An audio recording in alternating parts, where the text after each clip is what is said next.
تو دے نہ جواب دے، لیکن حق بات کی ضرورت ہی نہیں، مزاج ہی نہیں، طے کر لیا ہے کہ حق نہیں کہنا، صرف گروپ بندی کرنی ہے، صرف مزاج یہ بنا لیا ہے کہ میں کسی کو ناراض نہیں کرنا چاہتا، ہو جائے ساری دنیا ناراض ہوتی ہے،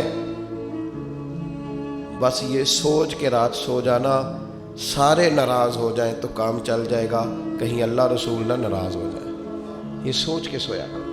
ہمارا حضرت صفیہ رضی اللہ تعالی عنہا ام المومنین ہے، آپ کا چونکہ ایک یہودیوں کی فیملی سے تعلق تھا، فرماتی میرے والد اور میرے چچا مجھ سے بڑا پیار کرتے تھے، میری طرف بڑی توجہ رکھتے تھے، تو میں جس دن حضور مسجد قباء کے قریب تشریف لائے تو میرے چچا اور والد حضور سے مل کے آئے، تو ان کی کیفیت اتنی بدلی ہوئی تھی، انداز اتنا بدلا ہوا تھا کہ میں ان سے ملنے گئی تو انہوں نے توجہ ہی نہیں کی، میں دروازے تک ان کے استقبال کو گئی، انہوں نے توجہ کوئی نہیں کی، بڑے عجیب سے پریشان تھے، پانی پوچھا تو انہوں نے اس پر بھی کوئی بات نہ کی، ایک دوسرے سے وہ کلام کرنے لگے والد اور چچا، تو میرے چچا والد سے پوچھتے ہیں کہ وہ جو تورات میں ہم نے نشانیاں پڑھی تھی یہ وہی نبی ہیں؟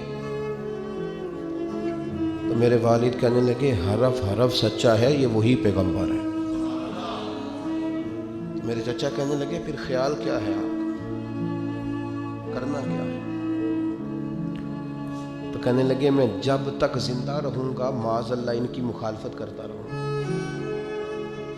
حق پہنچ گیا ہے، اطلاع آ گئی ہے، انشراح صدر ہو گیا ہے، دل گواہی دے رہا ہے سچے رسول۔ حضرت صفیہ رضی اللہ تعالیٰ عنہ ام المومنین فرماتی ہیں کہنے لگے یہ وہی رسول ہیں، ایک ایک بات سچی ہے، ایک ایک حرف سچا ہے، ایک ایک قول سچا ہے، ان کی تو ادائیں بھی وہی ہیں جو تورات زبور انجیل میں لکھی ہیں، لیکن میں ساری زندگی مخالفت کروں گا۔ ہم نے غور کرنا ہے یہودیوں والی یہ عادت کہیں مسلمانوں میں تو سرایت نہیں کر گئی، جس کا ہمیں پورا پتہ چل جاتا ہے یہ حق ہے ہم اس کے بھی مخالف ہیں، جس کی بات کے بارے میں انشراح صدر ہو جاتا ہے، دل گواہی دیتا ہے کہ بات بالکل ٹھیک ہے، اس کو بھی قبول نہیں کرتے۔ تو اہل یہود کا طریقہ ہے، مسلمانوں میں کیسے آ گیا؟ یہ کب ہوتا ہے؟ یہ کیوں ہوتا ہے؟ کیا چیز وجہ بنتی ہے کہ جب انسان اس طرح کا رویہ اختیار کرتا ہے؟ تو قرآن مجید نے اسے بھی بیان کیا، فرمایا اَرَأَيْتَ مَنِ اتَّخَذَ إِلَٰهَهُ هَوَاهُ، کیا آپ نے اس شخص کو دیکھا ہے جس نے اپنے نفس کی خواہش کو ہی اپنا خدا بنا لیا؟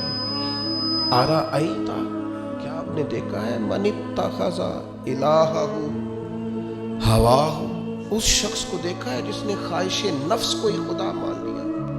نبی پاک صلی اللہ تعالیٰ علیہ وسلم نے ارشاد فرمایا آسمان کے سائے کے نیچے اللہ کے سوا پوجے جانے والے معبودوں میں سے سب سے سنگین اللہ کے نزدیک وہ معبود ہے جو لوگ اپنے نفس کی خواہش کو معبود بنا کے پوجتے ہیں۔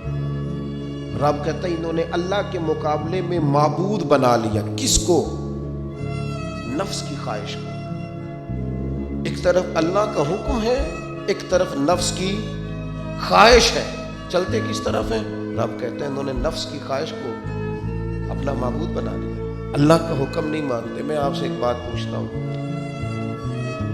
جنازے کو بھی نماز ہی کہتے ہو نا؟ اس کا پورا نام کیا ہے؟ وہ بھی نماز ہے، اور فجر والی بھی نماز ہے۔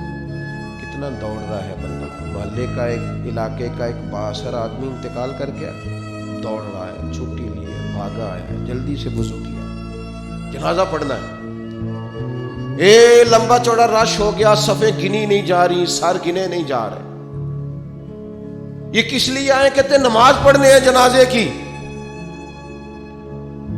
اگر تو آئے ہو نماز پڑھنے تو فجر بھی نماز ہی ہے، ظہر بھی نماز ہے، عصر بھی نماز ہے، مغرب عشاء بھی۔ اگر تو نماز پڑھنے آئے ہو تو بتاؤ یہ والی چھٹی تم نے 5 نمازوں میں کیوں نہیں دی؟ اگر تو آئے ہو نماز پڑھنے تو پھر بتلاؤ یہ والا اہتمام فجر میں کیوں نہیں ہوا؟ یہ تم نماز پڑھنے نہیں آئے، یہ ہم اللہ کے حضور حاضری دینے نہیں آئے، یہ وہ جو سیاسی رکھ رکھاؤ ہے، یہ جو ذاتی تعلق، یہ نفس کی عبادت ہے، یہ اللہ کی عبادت نہیں ہے۔ یہ خواہش نفس کی تکمیل ہے.